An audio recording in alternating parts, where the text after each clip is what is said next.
Okay, so real talk, I get this question asked more than any other question.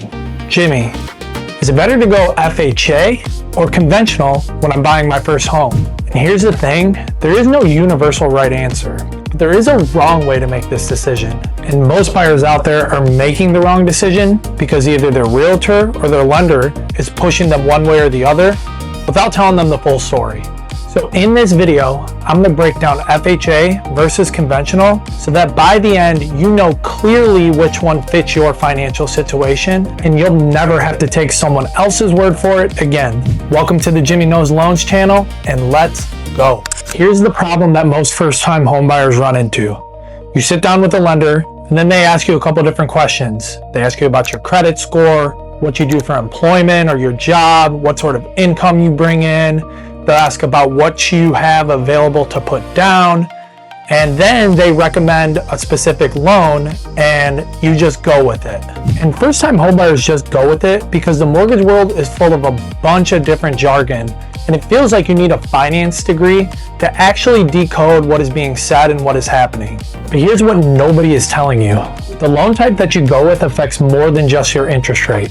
It affects your monthly payment, how long you pay mortgage insurance, what happens if the home appraises low, and this one surprises most people, but how competitive your offer looks to a seller. I've talked to buyers who picked an FHA loan when a conventional loan could have saved them over $180 a month. I've also talked to buyers who were pushed into a conventional loan when they didn't have the credit for it, and their interest rate was so high that they weren't able to afford homes in the neighborhood that they wanted to be in. The differences in these two loans, made in the right circumstances, can be worth up to $20,000 to $40,000 over the life of the mortgage. So yeah, this matters a lot. All right, so let's break this down simply. What is an FHA loan? FHA stands for Federal Housing Administration. The government backs this loan, which means if you, the buyer, default on it, the lender actually gets paid out. That's why FHA is more willing to lend to lower credit score borrowers or lower income borrowers with an FHA loan because they have a safety net. The minimum credit score for an FHA loan is a 580 with 3.5% minimum down payment. You can go as low as 500 with a 10% down payment, but honestly don't. If your credit score is below 580, let's work on that first. I'll have another video showing you how to do that. Now, what is a conventional loan? Conventional loans in a nutshell are not backed by the government. They're actually sold to Fannie Mae and Freddie Mac, so they have stricter lending requirements. Generally, with a conventional loan, you want a minimum 620 credit score, although you'll get a much better rate if your credit is above 700. Down payments on conventional loans can be as little as 3% if you qualify. So which one is cheaper? This is where it gets pretty interesting and lenders like to gloss over these details. FHA loans have something called MIP or mortgage insurance premium. You pay this mortgage insurance premium on a monthly basis as long as you have the loan. If you put less than 10% down, you pay this MIP for as long as you have the loan for at least 30 years.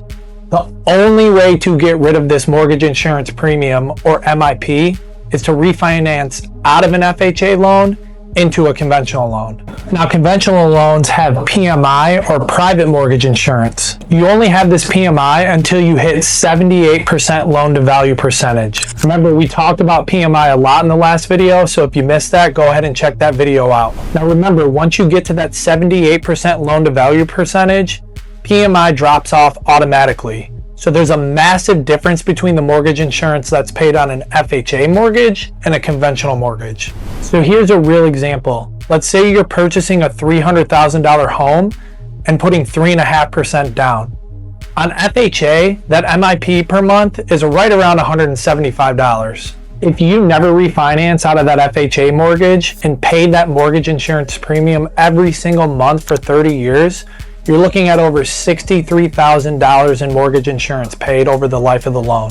On a conventional loan with 5% down, that mortgage insurance that you're paying on a monthly basis might be around $120 per month. Now remember, once you hit that 78% loan to value, that $120 drops off, completely disappears. Let's say that takes anywhere from 7 to 9 years. Total mortgage insurance paid, anywhere from $10,000 to $12,000. Again, remember to watch last week's video so you can see how to get rid of and kill PMI on a conventional loan faster. So FHA might seem cheaper to get into, and in some cases it is, but conventional is cheaper to stay in. Now remember, at the beginning of this video, I posed a question, which one is better? But let's talk about which one makes more sense. I'm going to give you one example each of why FHA makes more sense and why conventional makes more sense. So FHA makes more sense when your credit score is between 580 and 660. It also makes sense when you're short on down payment savings. I always recommend to refinance out of an FHA mortgage when your credit score gets better and your equity has been built. The usual time frame for that is anywhere from 5 to 7 years, but can always be sooner. Now, a conventional loan makes sense when first and foremost you have a 680 or above credit score. Another time a conventional loan makes sense is when you have at least 3 to 5%, but ideally more, saved up for a down payment. And one of the last reasons conventional makes sense is if you're in a highly competitive market where sellers prefer conventional financing. And yes, that's an extremely real thing. And where I'm at in the south suburbs of Chicago in the state of Illinois, sellers are preferring conventional loans over FHA financing. We'll cover why sellers consider conventional offers stronger than FHA offers in a later video. All right, let's get into 3 key insights with FHA over conventional. Insight number 1, FHA is a starting point, not a destination. There is nothing wrong with using an FHA loan to get into the home that you love, but have a plan to refinance out of that FHA mortgage within 5 to 7 years so that you can stop paying that lifetime MIP. Your future self will thank you. Insight number 2, your credit score is the deciding factor when picking between FHA and conventional. If you're above 680, run the numbers on both loans side by side. Ask your lender to provide you a loan estimate for a conventional loan and for an FHA loan. Compare the monthly total cost with mortgage insurance. Do not let them just show you a rate between the 2 products. And insight number 3, in hot markets, your loan type affects your offer's competitiveness.